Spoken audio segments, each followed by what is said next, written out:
جهت شماره‌گذاری تیترها در فایل ورد به این ترتیب عمل می‌کنیم.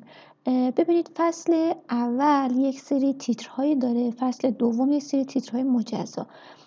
باید دقت کنید تمام تیترهای فصل اول باید با عدد 1 شروع بشن. تیتر اول میشه 1 تیتر دوم 1 2 و زیر مجموعه ها هم به همین ترتیب 1 و 1 و الی آخر تکرار میشن.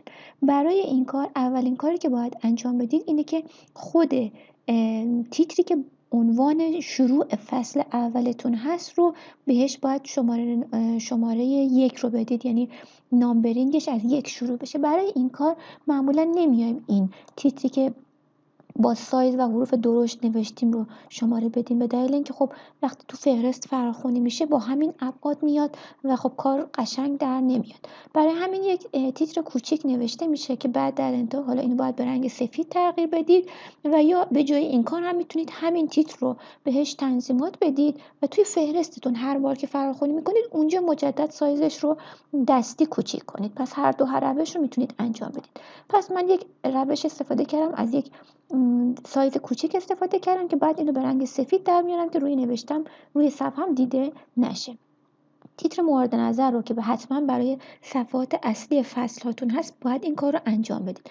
انتخاب میکنم، به تب هوم میرم، توی قسمت باکس پاراگراف مورد لیست لایبراری از این حالت زیر مجموعه هی باید انتخاب کنم. اینو انتخاب میکنم، شماره 1 قرار گرفت. حالا بعد از این همه تیترهایی که توی فصل اولم وجود داره مجدد باید همین شماره نامبر رو بهش بدم. فقط دقت کنید اون تیتر که 1 بود این باید بشه 1 در واقع با زدن یه دونه تب یک دونه شماره به داخل میره که نشون میده زیر مجموعه قبلیه. یه کنترل زد میزنم. قبل از این کار اگر با زدن تب شماره تیتر درست اعمال نشد، روی تیتر راست کلیک کنید، قسمت کانتینیو نامبرینگ رو بزنید تا تیتر قبلی که 1 هست این تیتر بشه 2. حالا با زدن تب شماره نامبر این تیتر رو خودش به صورت اتومات میخونه. اگر تیتر زیر مجموعه داشته باشید که حالا در ادامه میگم 2 بار این تب رو میزنید که میبینید عددش شد 1 کنترل زد میزنم. حالا میرم تیتر بعدی، تحصیلات. مجدد حتما باید از اینجا انتخاب کنید که روی این مجموعه قرار بگیره. اگر کانتینیو نامبرینگ رو هم بزنید بهتره و مجدد یه تب میزنم. خب تیتر قبلی شد 1 و تیتر بعدی به مقدار 1 2 تغییر کرد. آثار هم به همین ترتیب و الی آخر.